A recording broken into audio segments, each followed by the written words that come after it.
For most people, buying a home means worrying about the roof. We noticed every water stain and fear the cost of repairs, wondering if the ceiling might one day collapse. But when Dennis Foley paid $22.5 million for a penthouse in the Aston Martin Residences in Miami, the roof was probably the last thing on his mind.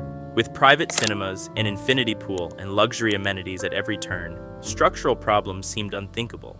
They weren't, because less than 2 years after opening, one of Miami's most prestigious luxury towers found itself facing lawsuits, angry residents, and questions about what had really been delivered behind the building's glossy marketing. And the deeper residents looked, the worse the story became. The man behind this building is Germán Coto, an Argentinian businessman whose family built one of South America's largest supermarket chains, starting from a single butcher's shop in Buenos Aires. Real estate in Miami was a new game for him. The Aston Martin Residences was his first condominium project in the city, but he came in swinging. In 2014, his company paid $125 million for a small plot of land at the mouth of the Miami River, setting a per-acre record for land deals across all of South Florida. Then he did something no developer had ever done before. He called Aston Martin, the British car company famous for building some of the most beautiful machines ever put on a road, and asked if they wanted their name on a skyscraper. They said yes. What followed was genuinely impressive. Aston Martin's own design team shaped the building. The sail-shaped silhouette was drawn to mirror the curves of the cars. Every lobby surface, every door handle, every elevator was signed off by the same studio that builds the DB11 and the Vantage. More than 50 of the people who eventually moved in were already Aston Martin car owners. They weren't just buying a flat. They were buying a lifestyle they already lived, just 60 floors higher. Luxury portfolio. In March 2025, Coto turned the Buildings Association over to unit owners, standard practice under Florida law. Michael Diaz, who had purchased his unit in October 2019 pre-construction, was elected the association's president. He's a Miami attorney. He read the documents. He asked the questions. He was exactly the kind of person the Aston Martin name was designed to reassure.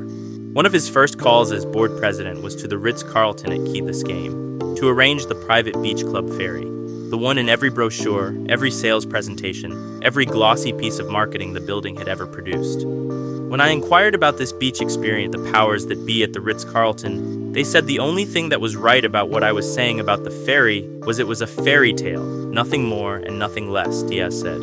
I have a better chance of getting $1 from the Tooth Ferry than getting a ride to the Ritz on Key Biscayne on a boat. No ferry, no beach club, no agreement of any kind. The helipad wasn't delivered as promised. The marina fell short of what the brochures described.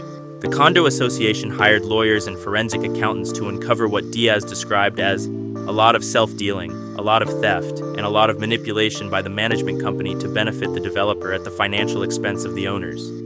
In February 2026, the association filed its first lawsuit in Miami-Dade Circuit Court, seeking more than $5 million in damages and a full accounting of the building's finances. Their attorney David Haber put it plainly, "I've never seen a developer go to this extent to hold control over so many aspects and so many vendors in a project. So much self-dealing in one place. This just seems to be very brazen, intentional, and arrogant." But the missing amenities were only the first layer, because while the lawyers were filing that complaint, the engineers were opening the walls. The building from outside, close up on the concrete. After taking over, the new board did the central thing. They hired independent forensic engineers and asked them to do a full inspection of the building. What came back was not the kind of report you frame and put on the wall. The report found cracks in concrete, exposed post-tension tendons, waterproofing failures, seawall cracks and corrosion, elevator defects, and fire system leaks and corrosion. The most alarming finding, balcony slab edges showing erosion in loose concrete, running the risk of construction materials falling hundreds of feet onto the street below. The building was less than a year old. Spalling concrete shouldn't occur in any high-rise, said Haber. Not in year one. Not in a billion-dollar building. Not with the Aston Martin name on the door.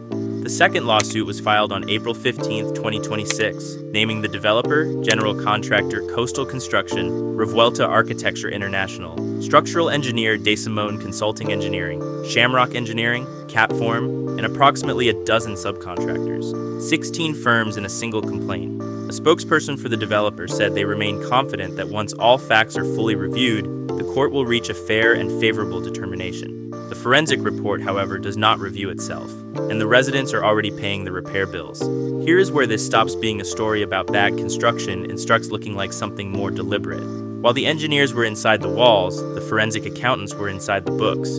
What they found, according to the lawsuit, was a pattern. The developer-controlled association allegedly signed contracts just before the turnover for building management, concierge services, security, valet, and cleaning, all with companies owned by Cotto or his associates, many of which were above fair market value and weren't competitively bid.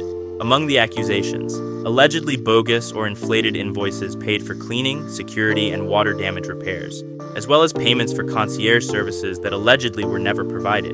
In one instance, the developer allegedly reserved a unit in the building as office space for the association. He sold that unit to an entity that traces back to his own development company, which then charged the association $70,000 a month to lease the space. Before the handover, the association's three-person board was made up of Cotto as president, a former Cotto Supermarkets executive as vice president, and an employee of a separate Cotto business as treasurer and secretary. Every vote unanimous, every contract connected. The complaint accused the developer of running what it called an immense shell game, using condo association contracts to funnel money to vendors with close ties to himself. "We got rid of everybody," Diaz said. "We cleaned house because quality of services sucked and the price was outrageous. And it was enough. That's not what we paid for. That's not what we thought we were buying into. You sold us something else." The building is still there, still catching the light off Biscayne Bay every morning, just like the renderings promised. The association's attorney says the new board is doing everything possible to get the building back to where it should have been. The legal process will take years. The developer says the allegations are unfounded. But here is what nobody disputes. 2 lawsuits in 10 weeks. One for fraud, one for construction defects.